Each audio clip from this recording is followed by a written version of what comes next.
പ്രകാശമേ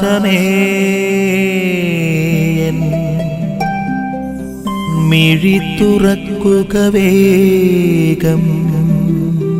പ്രിയപ്പെട്ടവരെ, ഇവിടെ വീണ്ടും നമ്മൾ ദൈവവചന ഭാഗത്ത് കണ്ടുമുട്ടുന്നത് തന്നോട് ചോദിക്കുന്നവർക്ക് ധാരാളമായി നൽകുന്ന ഈശോമിശിഹായെ കുറിച്ചാണ്. അപ്പൻ മകൻ അപ്പനോട് ഒരു ആവശ്യം ചോദിക്കുമ്പോൾ സ്നേഹമുള്ള അപ്പൻ അത് നിറവേറ്റി കൊടുക്കും. അമ്മ മകനോ മകളോ അമ്മയോട് ഒരു ആവശ്യം ചോദിക്കുമ്പോൾ സ്നേഹമുള്ള അമ്മ അത് നിറവേറ്റി കൊടുക്കും. എന്ന് പറഞ്ഞതുപോലെ പിതാവായ ദൈവത്തോട് ചോദിക്കുന്നവർക്കൊക്കെ അവിടുന്ന് അനുഗ്രഹങ്ങൾ ചൊരിയും. ചോദിക്കുന്ന കാര്യങ്ങൾക്കൊക്കെ ഉത്തരം ലഭിക്കുമെന്നുള്ള ഒരു ഓർമ്മപ്പെടുത്തലാണ്. തന്നോട് ചോദിക്കുന്നവർക്ക് തൻ്റെ പരിശുദ്ധാത്മാവിനെ നൽകും.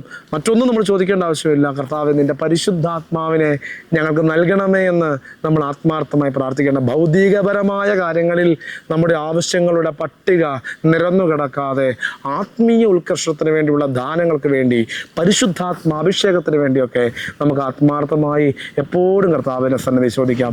നിരന്തരമായി അപേക്ഷിക്കുന്ന ഒരു വ്യക്തിക്ക് തീർച്ചയായും കർത്താവിൻ്റെ കൃപാവർഷങ്ങൾ ലഭിക്കും. അതുകൊണ്ട് നമുക്ക് ആത്മാർത്ഥമായി പ്രാർത്ഥിക്കാം.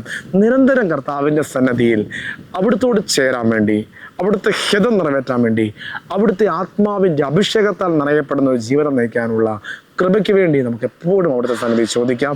അതിന് ഈശോ മിശിഹാ നമ്മെ എപ്പോഴും സഹായിക്കട്ടെ. ആമേൻ.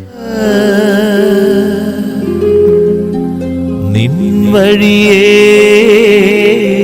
നടക്ക